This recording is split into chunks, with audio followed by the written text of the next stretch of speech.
Donc là, on va apprendre à utiliser le logiciel STVP.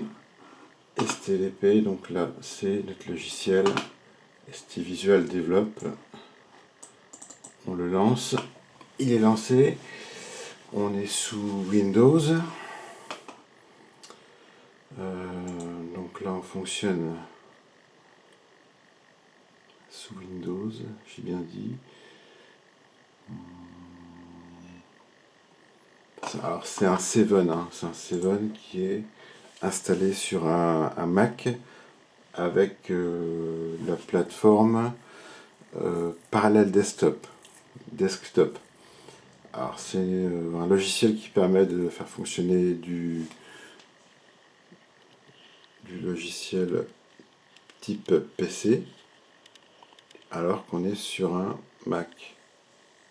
Voilà, Mac mini. Donc on revient à notre écran principal STVP. Alors pour fonctionner, qu'est-ce qu'on a? On a besoin de configurer le microcontrôleur de notre carte, notre TS1 qui est un STM8L15XC8. Alors pas un autre, sinon ça ne marchera pas bien. Donc vous prenez parmi toute la liste exclusivement le 15XC8, d'accord? Donc là je voulais qu'on revoie un petit peu les options de configuration complète avec le programmeur, donc le petit programmeur qui est un ST-Link V2, je ne sais pas si on va le voir. Donc lui c'est un dongle qui fonctionne en USB. C'est un ST-Link, voilà, donc on choisit ST-Link. Le programming mode c'est Swim, voilà. Et le device c'est le STM8L15XC8 comme on l'a déjà vu précédemment. Voilà, ça c'est notre configuration, il n'y a rien d'autre.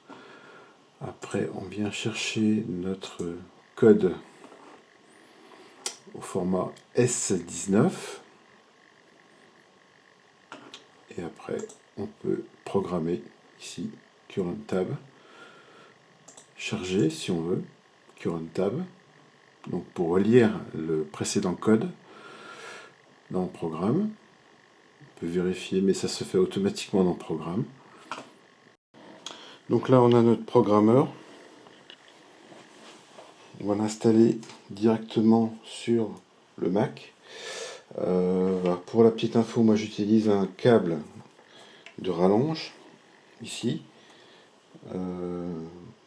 provenance Amazon, mais on va essayer parce que ça doit fonctionner sans cela. On se branche dans le bon sens, voilà. Ici on a directement la clé USB qui est reconnue. Donc nous, en fait, comme on a une double version Mac PC, on va partir sur la connexion PC, Windows 10. Voilà. On revient sur le programmeur. On va alimenter notre carte, ici. On branche, comme ça. Voilà. Alors ici on a notre démarrage. Et on va sauvegarder notre ancien firmware. Donc là on est un petit peu court. On va rapprocher tout ça. Voilà. Donc on a une flèche qui veut dire le haut. On a un connecteur, 3 broches ici, 1, 2, 3. Ici pareil. On les met en face, on branche. Hop, ça y est.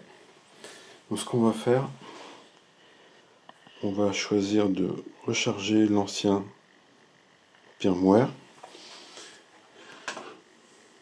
Donc on va se mettre dans Read et on fait Current Tab. Donc là, on ne voit pas, mais en fait la clé, il y a une petite LED qui lit, qui s'allume, une LED qui clignote en rouge pour nous montrer l'activité. Et on a notre code ici.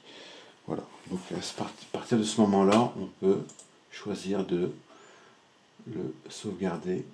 Si on fait un save as, moi je ne vais pas le sauvegarder, mais si on veut garder une ancienne version, pas de souci, on le sauvegarde.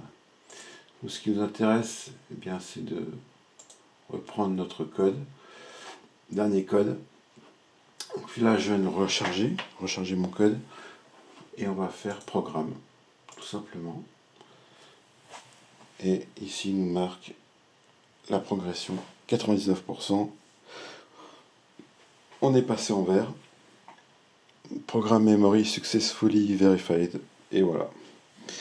Et maintenant qu'on a programmé, bon, je ne vous ai pas montré l'activité de la LED, mais vous le verrez, ça clignote. C'est que juste que la LED, en fait, elle se trouve de ce côté-là.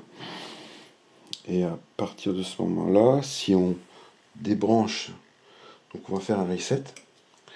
Et on était en version 1.5 et D, et là maintenant on est en version 1.6B. Voilà, donc 1.6B. On va se rapprocher, bien vérifier qu'on a bien la dernière version. Ici. Tac. Voilà, c'est tout pour aujourd'hui.